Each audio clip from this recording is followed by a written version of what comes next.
Morning, my name's Fiona. This is our allotment, and today I'm going to show you right round all the beds and show you what we've got going on in the middle of August. We've had to wait a few days. We've had pretty bad weather for the last week, lots and lots of drizzle, heavy rain yesterday. It brightened up yesterday afternoon, but today it's pretty nice, a bit cloudy, but it's bright enough. So off we go and I'll show you all we've got going on here. I'll show you these two borders along the back here, along this fence. Originally we had onions and garlic in the far one. After they came out, the onions bolted, so they came out quite early. I put in tomatoes right the way along the back. It's a bit of an experiment for me this year with tomatoes to decide whether I'm going to continue trying with them. I haven't really got room in my greenhouse at home in the back garden to grow them. I don't really want to do that. So I've got outdoor varieties that are supposed to do all right. I've got Gardener's Delight and Moneymaker. I think it's Moneymaker. And I have got quite a bit of fruit on. Now how much you'll be able to see. They're not that big. Some of them are getting bigger. Oh, there's a bigger nook. You see that? Nothing ripe so far. So overall, well, the jury's still out with the tomatoes. I have got plenty fruit, but I just don't know whether they're going to have time to ripen. Time is cracking on now, middle of August. We'll see. If I can get a good crop of nice ripe tomatoes, I'll probably continue. If I can't, I might just give up. What we've done with the tomatoes up to now is we've taken out all the grown shoots up here. They're all a bit messy, sorry about that. They're not properly staked. We've taken out all the main grown shoots. Maybe take that out. I think I'll take those flowers off as well.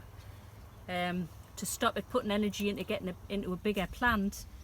And we have taken off lots of the foliage from underneath, although actually these look as if they probably need doing again. You take off the lower leaves to help prevent blight and mildew, which can really attack tomatoes at this time of year. So that's them, and they go all the way along the end.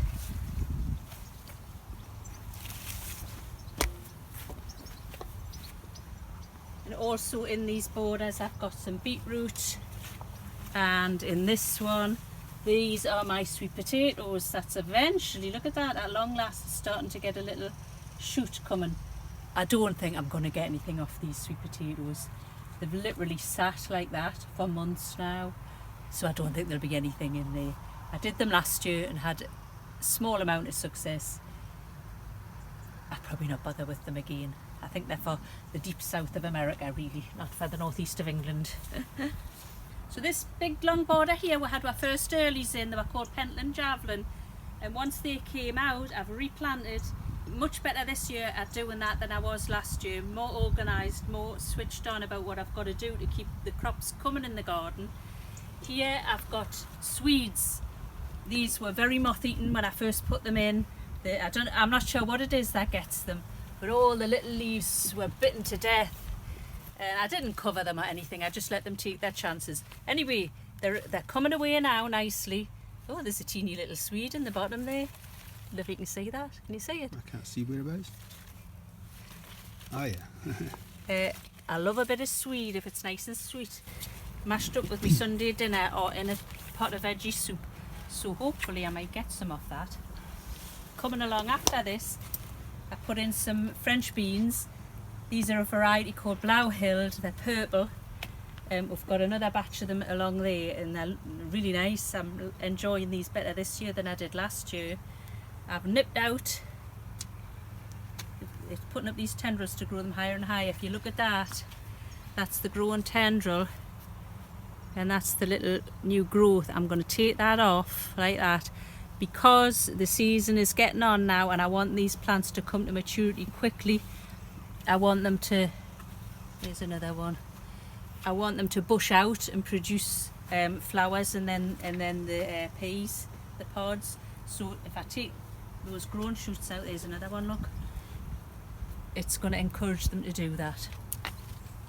And then coming along I've got runner beans, second load of them. They're doing fine. I just had a few. left over. Plenty flowers. I think we'll get a few little beans on there. That'll be nice. We don't actually eat the runner beans themselves. We don't really like the whole pod. We find them a bit tough.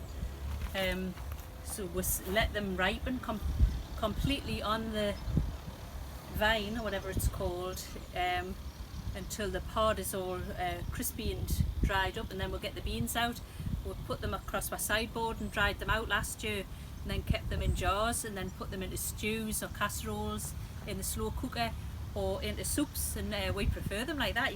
They're such pretty big beans as well. They're lovely, like off Jack and the Beanstalk, just what you imagine from that. And the rest of this border is mainly peas, another second crop of peas. We did fantastically with our peas. Our first crop of them, it's a big weed, so I'm trying for another crop. Not going to get a full crop. They are starting to grow up a bit now, but these ones were, 5 or 6 foot high when I planted them earlier. So we'll see what we'll get from them. There's little peas starting there, so I'm hopeful. And then there's just some rhubarb, which is coming along beautifully now.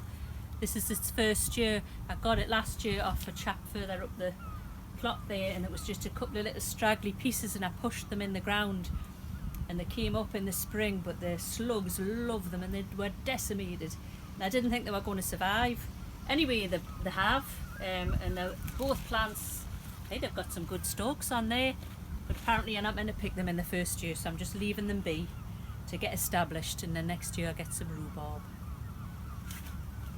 This border, we had our second earlies in. They were Charlotte potatoes. Once they came out, I've got 2 or 3 rows of fennel in there. Look at how pretty that is. The fennel seems to do really well here. I put it in late last year and it did great. So yeah, that's successful. A couple of rows of beetroot, which I've struggled to have any success with this year, but this actually looks really healthy, and there's some little beetroot starting here. They're multi-sown. And there's actually already 1 or 2 that I could take out there, and these have only been in not very long at all, 3 weeks or something. Now I've got 1 nasturtiums, which are swamping the whole garden. That's some parsnips. That looks like some more beetroot. I seem to have everything mixed up in this one. Beetroot and parsnips. These are cabbages. I think I've made a mistake there though, because I'm pretty sure they are summer cabbages, so I don't think they'll come to anything. This one here's, that's another weed. Can anybody tell me, is that something called lamb's lettuce that I keep hearing about, or is that just something that grows in America? It's a weed that keeps coming up, but it looks nice. Right, the stuff here is called golden purslane. It's a salad leaf. You can use it as a salad leaf, and that's coming on great. We haven't actually had any salads because we ran out of lettuces and we're just waiting for new stuff to come up. But this is doing well. It's like a succulent. Quite happy with that. This one is red spinach or orach, and this is borage coming along here. They're all doing fantastically. Really pleased with how this border has come on, and it's really flourishing. He's just fallen over with the camera. And then at the far end, I just put that in last week. That's just swede. We had some swede left over, so I pushed them in there. Not sure how they will do because they get a lot of shade. It's just by the fence on the other side there, and they are shaded for a lot of the day, so we'll see. So these next 2 borders, I had quite a lot of brassicas in. They've struggled really, so, but I've got some really good parsnips over there, and I've got kale. My Cavolo Nero kale just hasn't done very well. That one's not so bad, but these are anemic looking. Not sure what the issue is. Maybe there's just not enough nutrition in the soil. But I've got some red curly kale here. That's done all right. And this is like a dwarf curly kale. As well as that, there's a few beetroot in there. Didn't do very well. And I've got cabbages. These red cabbages, I don't know whether they're ever going to get a heart. They're just these massive leaves that they're a bit mystified by them. It just keeps getting these massive leaves, and there's just a tiny, tiny little head in there, but not worth having. So what is it I'm meant to do with this? Can anybody tell me? Do I just pick these big leaves, but they're a bit tough and nasty? Alright for the hen. And apart from those, I think that's sprouts in there. I did get all this stuff a bit mixed up. Someone gave me some sprouts and I put them in, and I kind of, but I think that's what they are, because I think I can see the little mini sprouts starting at the junctions here. Come and have a look.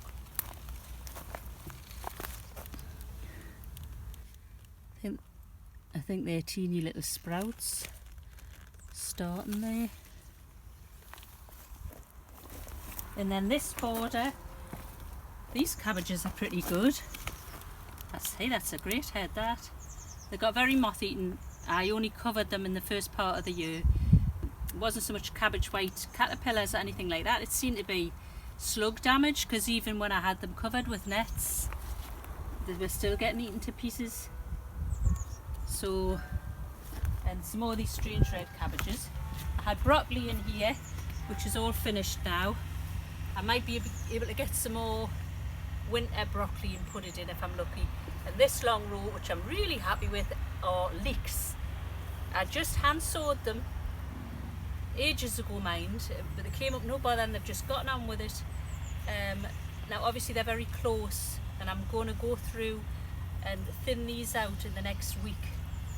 I'll take the little ones home and have them as baby leeks at home, and then give the rest of them room to get bigger and grow as the year progresses. This is the raised strawberry bed.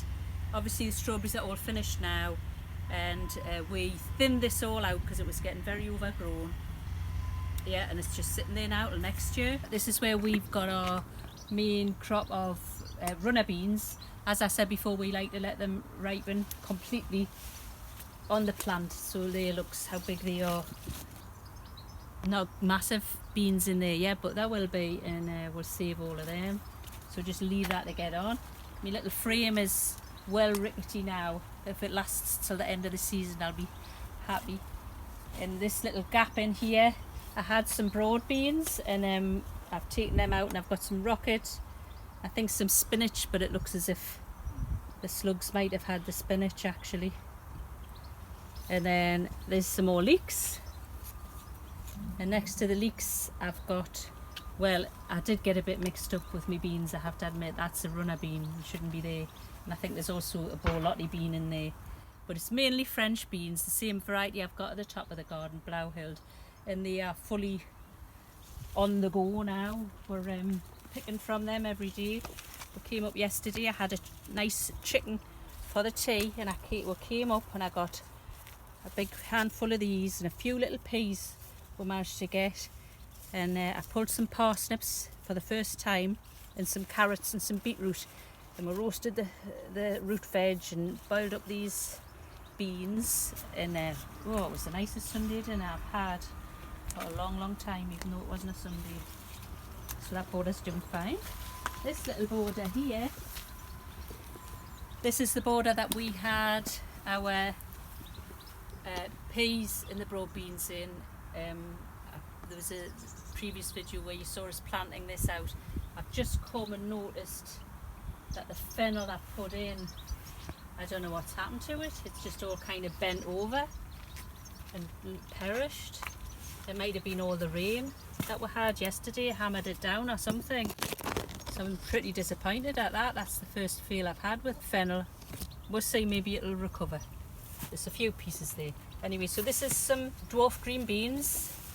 They are doing fantastically. We'll have to put the string on these shortly to hold them up. And I've got chard and spinach and beetroot and watercress here. Hopefully we've got time to get this up to get some food from this one. Last two borders are these two raised ones, and this first one is mainly for salad. Do you want to come a bit closer and I'll show you? I've got cherry tomatoes. Oh look, there's one starting to ripen. See that? That's the first one. We grew these last year, and it was a battle to get them to ripen before they all got mildewed and nasty. Well, I mean, there's masses of stuff on them, we'll see. And into here I've put a second crop of salad. We've had all our lettuce and everything in here this year, so I've put more lettuce. This is chives and spinach. Look at the rocket. We've done fantastically for rocket this year. I'm going to pick all this rocket after we've done this and go home, and I'm going to make more rocket pesto to go in the freezer for the winter. Really successful. I've got spring onions there, which have been fantastically successful this year as well, and they need to come out. They're practically onion size, some of them. Look at the size of that. And then I've got some, this is sorrel, and this is some more sorrel. I think I put some purslane in there, but I don't think that's doing much. And then a few carrots, which I actually thought I had no success with this year, but I pulled a few small ones. Biggest one was about that big yesterday, as I see, and it was delicious, very sweet. And then on this side, at the back here, I've put some spinach and lettuce seedlings. They only seem to be working in that middle clump for some reason. Anyway, take your chances and you see what you can get. This is the parsnips, which were pulled yesterday, and I was worried they wouldn't taste very nice because I'd heard it had to be frosty before they got sweet, but they were beautiful. The rest is a terrible mess.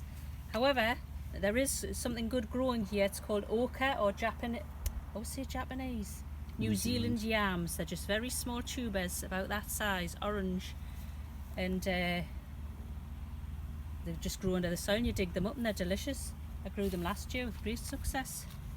Didn't get masses off it, but and the ochre is really delicious. My kids said it tasted like the best chip shop chips that you could get with vinegar on. They were lovely.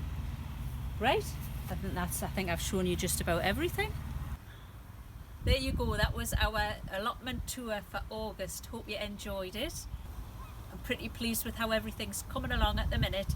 It's quite a good time of year because there's not loads to do, and the main thing that you're doing is picking the fruits of your produce. So yeah, hope you enjoyed the video. See you in the next one. Bye!